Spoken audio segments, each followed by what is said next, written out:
큰 키로 킥앤러쉬의 대표주자이자 국가대표 출신의 김신욱 선수는 이강인 선수가 어릴 때 대표팀에 만났었는데 여기에 이강인 선수가 아닌 일본의 구보가 아시아 선수 중 시장 가치가 가장 높은 것으로 평가되어 화제입니다. 레알 소시에다드에서 뛰고 있는 선수가 파리 생제르맹에서 뛰고 있는 선수보다 더 높은 가치를 부여받은 것이 화제인데요. 국제축구연맹 피파 산하 국제스포츠연구센터는 9일 아시아 출신 선수 중 시장 가치가 높은 10명을 소개했습니다. 매체가 소개한 시장 가치가 높은 아시아 선수 10명 중 한국 선수는 4명, 일본 선수는 6명이었습니다. 매체는 일본의 구보의 시장 가치를 9,200만 유로 약 1,366억 원로 책정해 아시아 선수 중 몸가치 가장 높은 선수로 소개했습니다. 구보는 지난 2022년도 시즌부터 레알 소시에다드에서 활약하고 있는 가운데 2023년도 프리메라리가에서 30경기에 출전해 7골을 터뜨리는 활약을 펼쳤습니다. 구보에 이어 이강인이 시장가치 4,970만 유로 약 738억 원로 아시아 선수 중 두 번째로 시장가치가 높았습니다. 이강인은 파리 생제르맹에서 5골 5어시스트를 기록하며 프랑스 리그앙, 트로페 대 샹피용, 쿠프 드 프랑스 상관왕 주역 중 한 명으로 활약했습니다.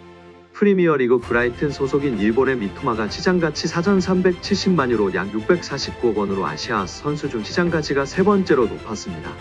바이에른 미넨 데뷔 시즌에 고전한 김민재는 시장가치 4,060만 유로 약 603억 원으로 아시아 선수 중 시장가치가 네 번째로 높았습니다. 여기에 이강인의 활약에 고무된 김도훈 감독은 공개적인 자리에서 특급 칭찬을 날리며 화제가 되고 있습니다. 지난 9일 김 감독은 국내 매체와의 인터뷰에서 이강인의 이름을 직접 언급했습니다. 김 감독은 이강인은 솔직히 계속 칭찬을 해줘야 하는 선수라며 축구 선수로는 최고의 테크니션이라고 생각한다라고 말했습니다. 이어 오른발, 왼발 가리지 않고 모든 플레이가 탁월하다라며 메시가 뛰는 모습을 보는 것만으로도 영광이라고 느낀 적이 있는데 이강인 그리고 손흥민 역시 동시대에 볼 수 있다는 게 자랑스럽다라고 덧붙였습니다. 그러면서 이강인이 마음적으로 힘든 부분이 많았기에 우리가 그를 보호하고 보듬어줘야 한다라고 강조하며 팬들의 공감과 지지를 받고 있습니다. 두 번째로 가장 많은 전진 패스를 기록한 선수가 되며 화제입니다. 유럽 축구 선수들의 기록을 다루는 매체인 더 스탯 웨이는 올 시즌 유럽 축구연맹 챔피언스 리그에서 90분당 가장 많은 전진 패스를 성공한 20명의 선수를 공개했습니다. 놀랍게도 해당 순위표의 2위는 파리 생제르맹의 이강인이었습니다. 이강인은 이번 시즌 UCL에서 총 329분을 소화했습니다. 이 중 성공시킨 전진 패스는 총 41개였으며 경기당 11.22개의 전진 패스를 선보였습니다. 적은 출전 시간에도 제 몫을 다했다는 것을 알 수 있습니다. 또한 적극적인 공격 성향이 수치와 데이터를 통해 드러난 것이기 때문에 더욱 공격적으로 활용하는 것이 맞다라는 이야기입니다. 이강인은 이번 시즌 UCL에서 선발과 교체를 오가고 있다. 앞서 FC 바르셀로나와 8강 1차전에서는 선발 출전했지만 2차전에서는 교체 출전했습니다. 덕분에 함께 순위에 오른 다른 선수들의 출전 시간이 적습니다. 매체가 공개한 순위표에는 이강인보다 적게 출전한 선수가 없었습니다. 그럼에도 이강인은 많은 전진 패스를 성공시키며 자신의 존재감을 뽐냈습니다. 순위표에서 90분당 전진 패스 1위를 기록한 선수는 맨체스터 시티의 로드리였습니다. 총 696분을 뛰며 119개의 전진 패스를 기록했습니다. 이강인의 바로 밑 3위에는 라치오의 루이스 알베르토가 자리했습니다. 642분을 소화하며 71개의 전진 패스를 기록했습니다. 프랑스 현지에서는 어떨까요? 현지 유력 매체 레키프는 매우 우수한 기술력을 가진 선수이며 골문 앞에서 엄청난 실력을 자랑한다. 이런 상승세를 유지한다면 유럽 주요 팀들에서 활약할 수 있는 잠재력이 풍부한 선수라고 평가했습니다. 현지 팬들은 이강인과 같이 빠르고 드리블이 좋은 선수가 필요했다. 이강인은 파리 생제르맹을 완전히 변화시킬 선수이다. 라며 큰 기대감을 갖고 있는 모습입니다. 이제 이강인에 대한 축구인들에 대한 발언에 대해 살펴볼까요? 잉글랜드 카디프에서도 뛰었고 국가대표팀 출신으로 훌륭한 미드필더였던 김보경 선수인데요.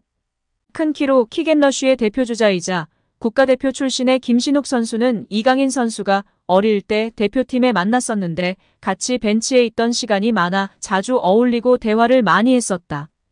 그 친구는 축구 재능은 말할 것도 없고 선배나 다른 선수들에게 먼저 다가가고 말을 걸고 애교 부리고 예의 바르게 하는 모습을 보며 얘는 정말 대성할 것 같다라는 생각이 들었다고 발언했었습니다. 여기에 국내 축구 전문가는 이강인이 프랑스 매체의 혹평을 받고 있으나 객관적인 시선이 아니라고 주장하며 화제가 되고 있습니다. 축구 통계 매체 소파스코어, 품목 등을 통해 선수들의 평점을 순위별로 나열해보면 이강인은 파리 생제르맹 선수 중 9위에 위치하고 있습니다. 심지어 많은 언론이 이야기하던 아센시오, 에머리, 솔레르보다 높은 순위입니다. 비슷한 평점으로 높게는 7위까지도 가능한 순위인 상황입니다. 축구 통계 매체는 언론사의 주관적인 평가가 아닌 기회 창출, 키패스, 드리블 성공률, 패스 성공률 등을 기반으로 평점을 내리는 매체들이기 때문에 객관적이라고 볼 수 있습니다. 매체에 따라 키패스의 점수를 더 많이 주느냐, 공격 포인트의 점수를 더 많이 주느냐의 차이가 있을 뿐입니다. 이러한 객관적인 자료를 통해 알 수 있듯이 이강인 선수가 아시안게임, 아시안컵, 부상 등으로 많은 변수가 있었음에도 팀 내에서 자신의 몫을 충분히 해내고 있다는 점을 명백하게 알 수 있었습니다. 이강인 선수가 결국 객관적으로 에머리, 솔레르, 아센시오보다 더 나은 모습을 보여주고 있습니다. 근소한 차이지만 하무스보다도 더 나은 모습이며 위카 에르난데스, 다닐루 페레이라와 비슷한 경기력을 보이고 있는 것입니다. 벤투 감독은 유튜브 채널 FC 온라인과의 화상 인터뷰에서 대한민국 축구대표팀 시절 줄곧 외면했던 이강인을 카타르 월드컵에 발탁한 이유에 대해 이강인의 재능이 뛰어나다는 사실은 팬, 감독, 스태프 미디어 할 것 없이 누구도 반박하지 못할 것이다. 하지만 우리 코치진은 그보다 많은 분석이 필요하다. 재능만으로 판단해서는 안 된다. 이강인과 같은 열번 유형의 선수는 주로 공격만을 생각하고 수비를 고려하지 않는다며 솔직히 이강인을 월드컵 명단에 올린 건 월드컵 본선 직전이었다. 이강인을 월드컵에 발탁할지에 대해 확신이 있었다고 한다면 그건 솔직한 대답은 아닐 것이라고 월드컵 최종 명단에 이강인을 제외할 생각도 있었다고 털어놨습니다. 하지만 벤투 감독은 23명 명단에 이강인을 포함했고 이강인은 월드컵 조별리그 가나전에서 부메랑 크로스로 조규성의 골을 돕는 등 톡톡 튀는 활약으로 믿음에 보답했습니다. 벤투 감독은 이강인을 명단에 올린 중요한 이유는 그가 바뀌어서다. 마인드의 변화와 마요르카에서의 활약으로 월드컵 출전의 자격을 증명했다. 그는 마요르카에서 완전히 다른 선수가 되었다. 그의 변화를 이끌어준 중요한 두 사람은 본인과 클럽 감독 하비에르 아기레일 것이다. 이강인은 스스로 스타일을 바꿔야 한다고 인정한 것 같고 아기레 감독은 그런 변화에 대한 확신을 줬을 것이다. 이강인의 훈련 퍼포먼스와 합숙에서 보여준 모습들이 월드컵 무대에서 좋은 성과를 이어졌다고 돌아봤습니다. 이강인은 매력적으로 축구하는 훌륭한 선수입니다. 파리 생제르맹의 리빙 레전드 JJ 오코차는 소속팀 후배가 된 이강인 얘기에 이렇게 말했습니다. 그러면서 이강인은 정말 훌륭한 선수이다. 매력적으로 축구를 한다. 그는 마음에서 우러나오는 축구를 한다.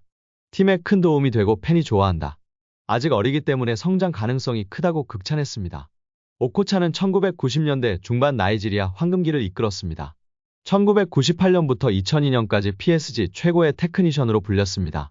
4시즌간 84경기를 뛰면서 23골을 기록, 공격진을 이끌었습니다. 1998년 파리 생제르맹에 입단할 당시 1,400만 파운드 236억 9천만 원으로 아프리카 선수 최고 몸값을 기록하기도 했습니다.